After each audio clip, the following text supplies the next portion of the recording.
Yeah, and most of us average folks listening to this, like we can fit in the strength training in a schedule. Yeah.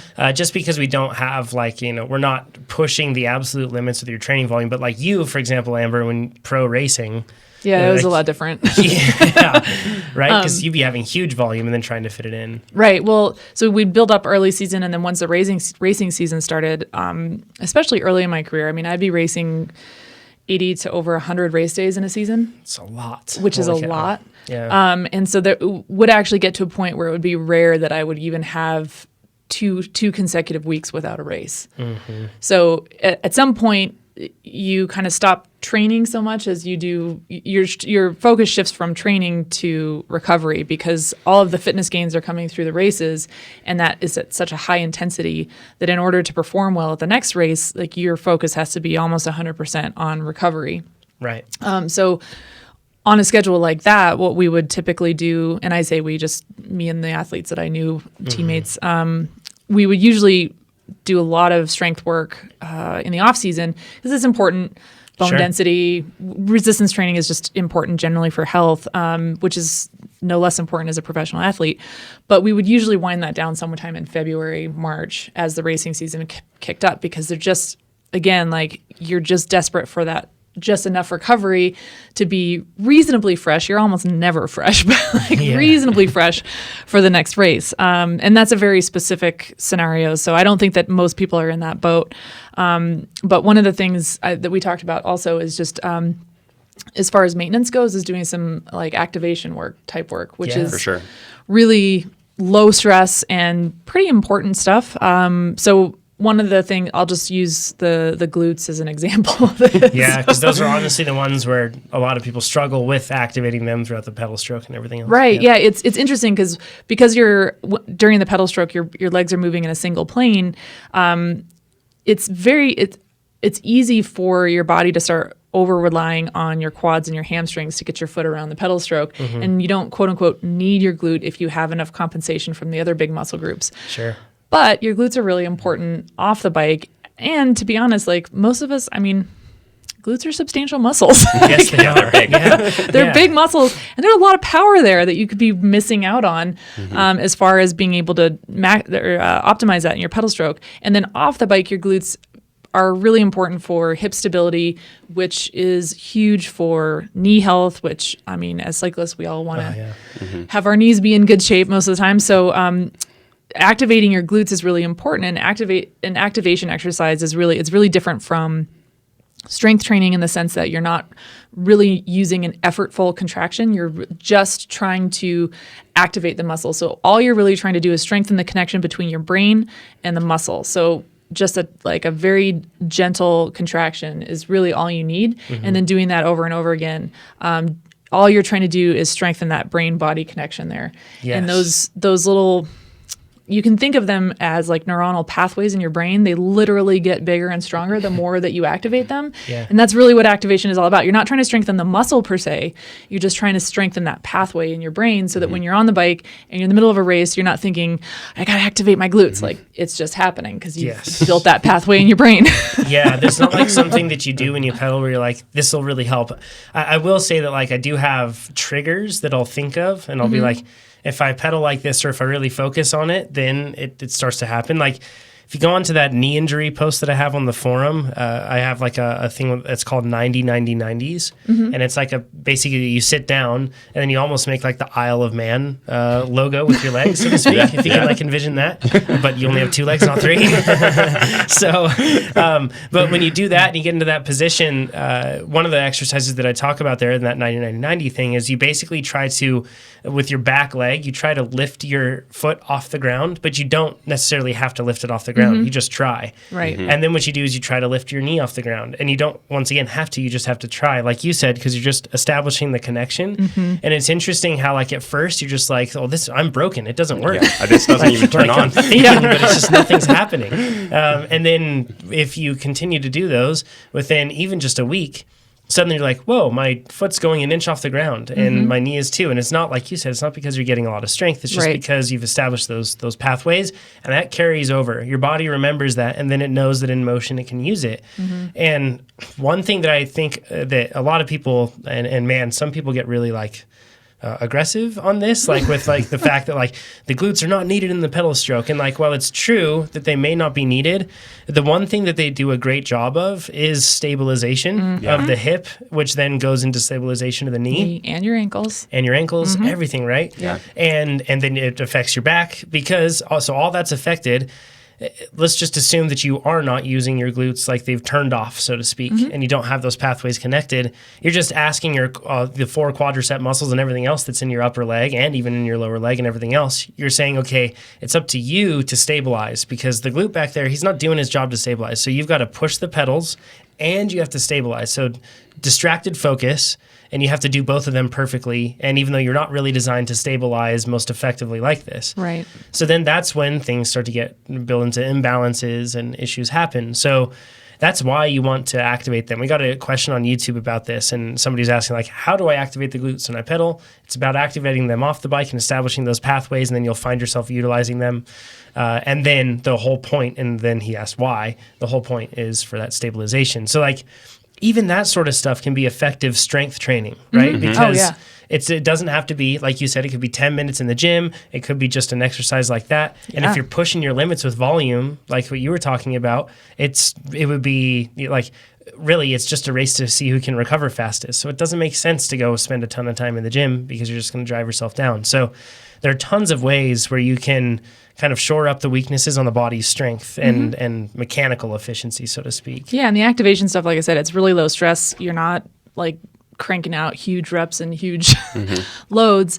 So it's something that you can really do year round. One of the things that I think is really interesting, the first time I tried to do this, I didn't realize that my glutes had really shut off until a PT said, try these exercises. And I was trying them, and I was like, oh, I can totally do this. And the PT said, okay, well, now try to do the exercise, but don't recruit your hamstring. Don't recruit your back. And then it was like, oh, This is hard. this is a lot Nothing harder is than- happening. Wait a minute. So what had happened for me was like the glute had started to shut down, but it was like I couldn't engage it without compensation from other muscle groups. Oh, yeah. Which is really interesting. So as you start to do these, it requires a lot of focus to even be aware of, what are you actually pulling into that engagement.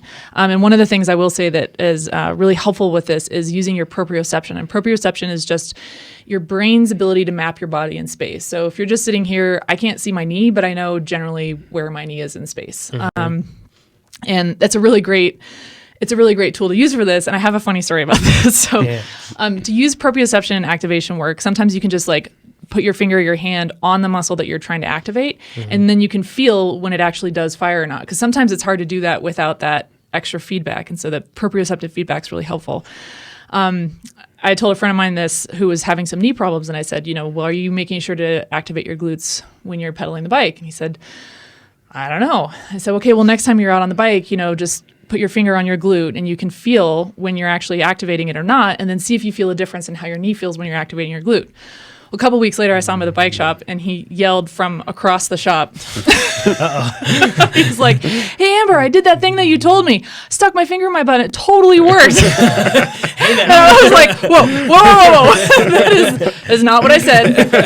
For the record, that is not what I said. Oh, man. Phrasing. Yeah, phrasing. Phrasing is important. But that proprioceptive feedback can be really, really helpful. And for him, actually, just learning to engage his glute was enough to take away the stress on the knee, because it was that stabilization that was needed just to get the knee tracking properly. So you may not even have this problem.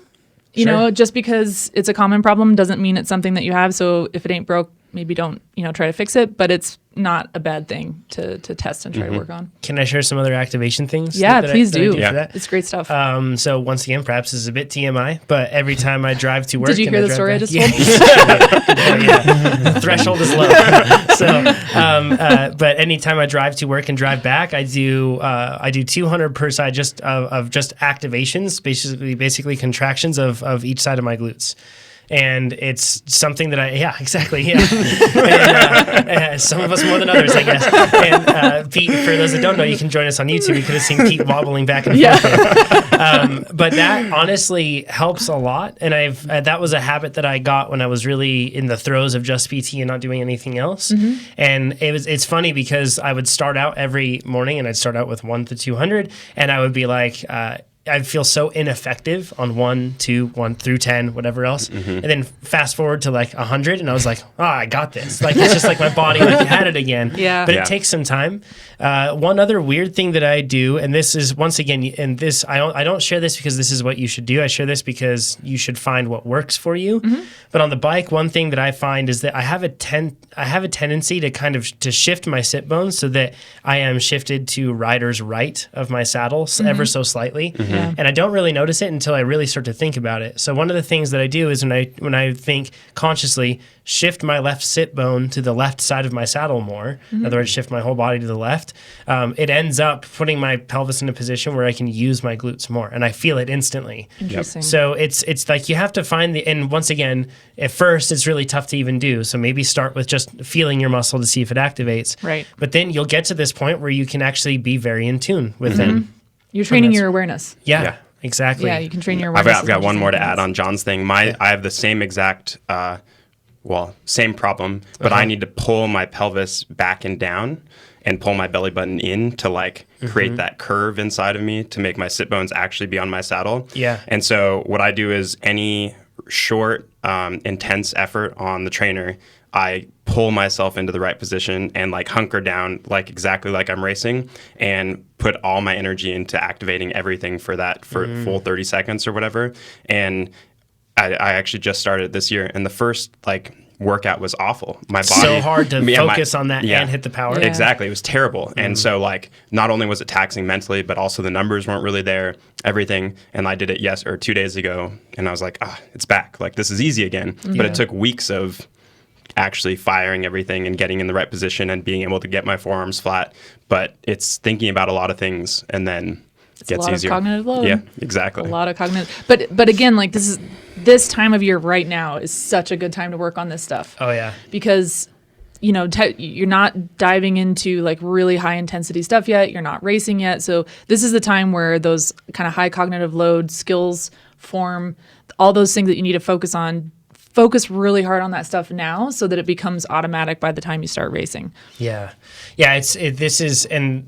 This is probably one of the best things you can do preventatively speaking for injuries, because a lot of us cyclists, we're constantly, we don't think about them and we act like they don't exist until they really do exist. And boy, do they ever. Yeah, they don't impact you until you're in a terrible spot. Yes, exactly. It's really how injuries work on the bike. Yeah. So when that happens, that's why we talk about strength training so much. That's why we talk about, like we're talking about here, activation, making sure things are firing. And actually on YouTube right now, somebody just asked, like, how do you know if your glute is activated? And really, it's all about if it's firing. And if it's firing effectively, and by firing is it contracting? So if you just stick your hand on your bicep and then do a bicep curl, you can feel the muscle contract under your hand. It's the same thing with your glute. And it's tricky to feel that, like you said, individually. A lot of the time to control that individually. Right. You might feel the glute firing, but you might also be firing your hamstring at the same time.